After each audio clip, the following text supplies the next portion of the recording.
Anatomy public case endorsed against the CIA. The III discovery against the CIA. Unlike other litigants, the CIA has an almost unlimited capacity to conceal probative evidence and to assert privileges against disclosure with little judicial intervention.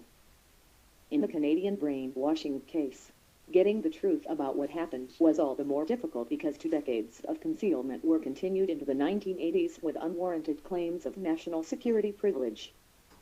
Nonetheless, the discovery and trial preparation process did yield new evidence further demonstrating the CIA's negligence in the MKULTRA program in general and in the Montreal Experiments in particular. 8. CIA concealment of the facts. 5 means of concealing the truth hindered our investigation of the CIA's negligence. Documentary evidence about MKULTRA was destroyed. The details of the MKULTRA program were restricted to a handful of CIA employees. Witnesses who did know about MKULTRA were prevented from testifying.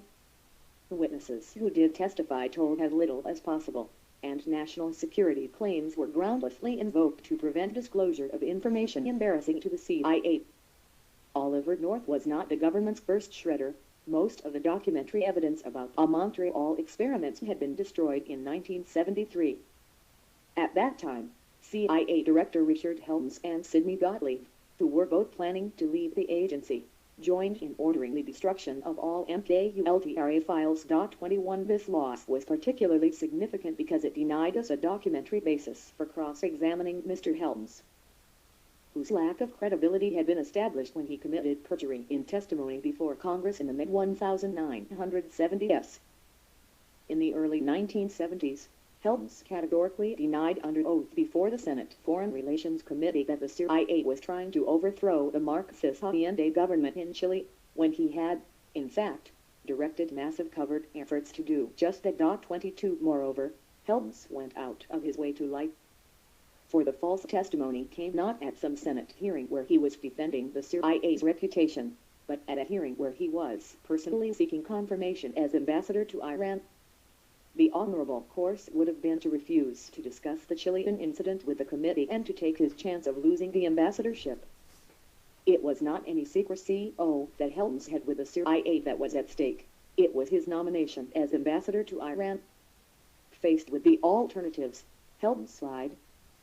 Although this was clearly perjury, when angry senators forced the prosecution, the Washington establishment rallied around Helms, who was allowed to escape justice by pleading to a single violation of 2 U.S.C. Section 192, a statute that requires witnesses to answer questions before Congress.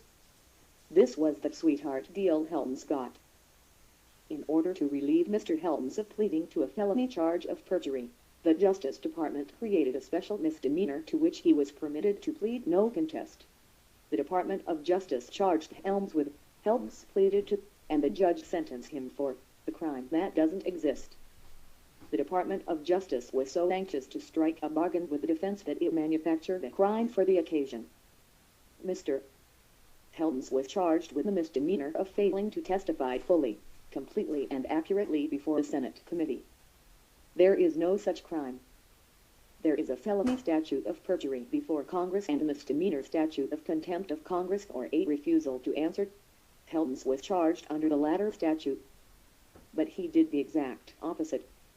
He did not refuse to answer, he answered and did so falsely. This is not a crime under the refusal to answer contempt misdemeanor statute.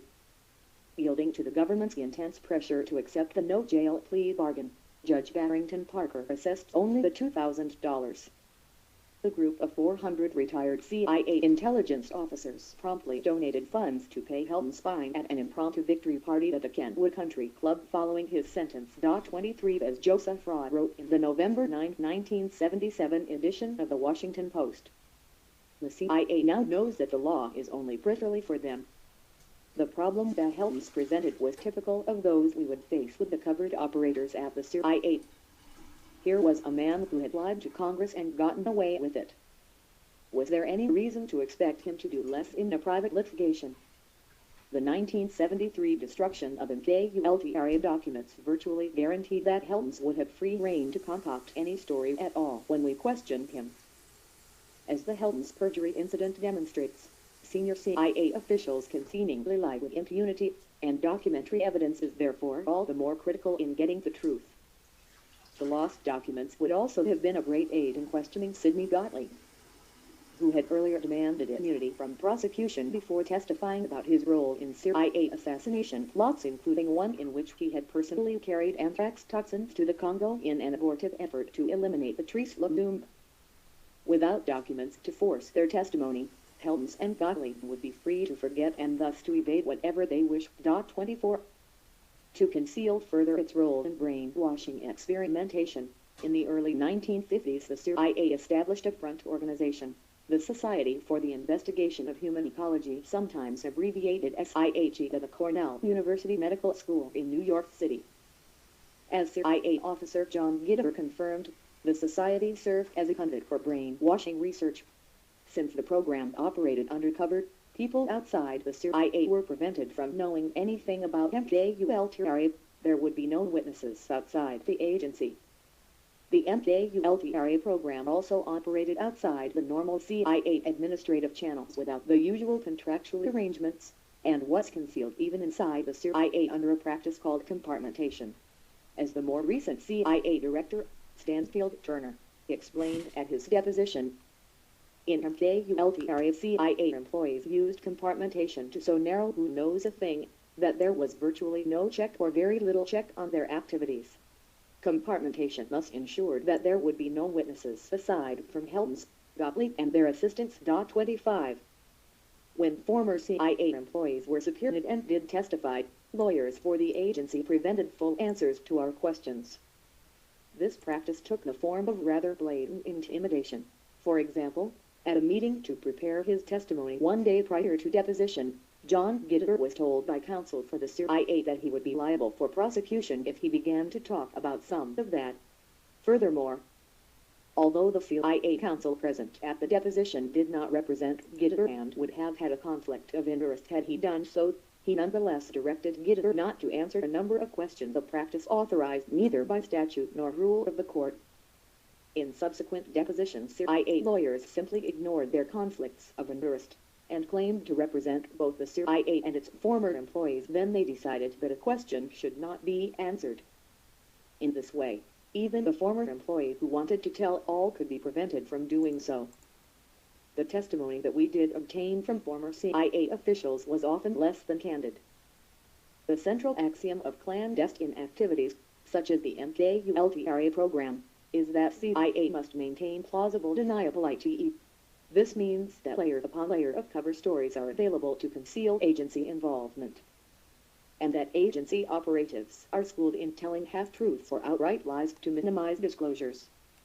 There were many examples of this practice in the revelations of MKULTRA.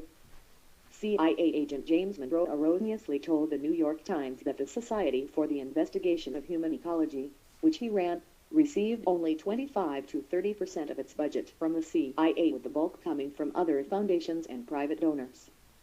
The truth is that over 95% of the Society's funds came from the CIA. When that cover story failed and the Canadian victims presented their claims, efforts to minimize CIA responsibility included a completely inaccurate claim to the Canadian government and plaintiffs' counsel that Dr. Cameron applied for funds unsolicited. 26. Against this backdrop of institutionalized lying, we were never sure that we had gotten everything that the witness knew. Finally, throughout the litigation, the CIA repeated ignoring its claim of secret intelligence sources and methods to keep us from uncovering the full facts. While it is difficult to understand how information concerning a program that ended some 20 or more years ago could threaten our national security, it is easy to see how the broad sources and methods privilege ratified by the Supreme Court in CIA v. Sims 27 could be exploited to hide evidence of CIA wrongdoing. The pernicious Sims doctrine is particularly damaging, because the vast majority of secret material is classified not to protect our security, but to prevent official embarrassment. And, even where there was some legitimate security concern in the beginning, the privilege continues to be asserted many years later when there is no need for secrecy. The prevalence of the assertion of national security privileges to avoid political embarrassment by the intelligence community was documented in a column by former Solicitor General Erwin Griswold. 28 as Dean Griswold recounts from his experience when representing the Nixon administration during its unsuccessful effort to prevent publication of the Pentagon Papers: 29. It quickly becomes apparent to any person who has considerable experience with classified material that there is massive overclassification and that the principal concern of the classifiers is not with national security, but rather with governmental embarrassment of one sort or the another. There might be some basis for classification while plans are being made, or negotiations are going on, but apart from details of weapons systems, there is very rarely any real risk to current national security from the publication of facts relating to transactions in the past, even the fairly recent past. Under this fallacious national security rubric, as expanded and ratified by the Burger Court's since decision, identities of key witnesses were concealed from us, documents were withheld, and on one occasion we were personally threatened with prosecution under the Espionage Act if we did not agree to excise information from the deposition of Richard Helms. 30 Most importantly, as we detail below, even though the two CIA station chiefs in Canada in August 1977, Stacey B. Hulse and John Kenneth Noss, had been publicly identified as such, we were prevented from obtaining their deposition testimony concerning their briefings by the CIA on the Cameron experiments and what they told the Canadian government on the agency's behalf when the story broke in Canada. The additional facts from discovery and trial preparation underscore CIA negligence. Despite the unique problems in conducting discovery against the CIA, we were able to obtain important new evidence of the agency's negligence in each of the three facets of the case. The story of the Olsen death, and the CIA's eventual acceptance of responsibility in 1975 was even more compelling when recounted by his widow, whom we eventually hoped to use as our first witness at trial. The CIA's negligence in funding Cameron, the reckless loose cannon, was confirmed by his contemporaries in Montreal.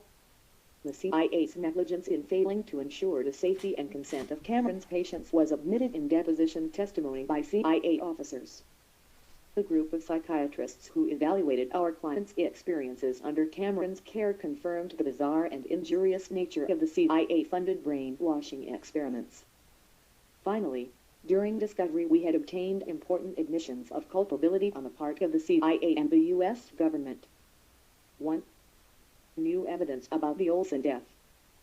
One of the most courageous people to join in this fight was the widow of Dr. Frank Olsen, Alice W. Olsen. Despite the pain and anguish caused to her by recounting the details of the tragic CIA experiment upon her husband, Mrs. Olsen agreed to appear as a witness for the plaintiffs and was prepared to offer testimony concerning her husband's death. As Mrs. Olsen explained in her affidavit to the court, in 1953 my husband was a distinguished biochemist working as a civilian employee of the United States Army at Camp Detrick, Maryland. My husband and 3 of his colleagues were given LSD, without warning, by CIA officials Sidney Gottlieb, chief of CIA's TSS Chemical Division, and his deputy, Robert Lashbrook. As part of the CIA experimental brainwashing program designated as MKULTRA and operating under the direction of Richard Helms, chief of staff of CIA's clandestine services, Gottlieb and Lashbrook fed the LSD to my husband and the others in their after-dinner liquor without telling them that there was LSD in the Cointreau glass, nor that they were the subject of CIA experiments. Mrs. Olsen next describes the negligent and reckless behavior of Gottlieb and Lashbrook after the injurious effects of that LSD experiment became apparent. When Frank came home on the Saturday following the CIA experiment, he was uncharacteristically moody and depressed. He was in great distress and in obvious need of help. But,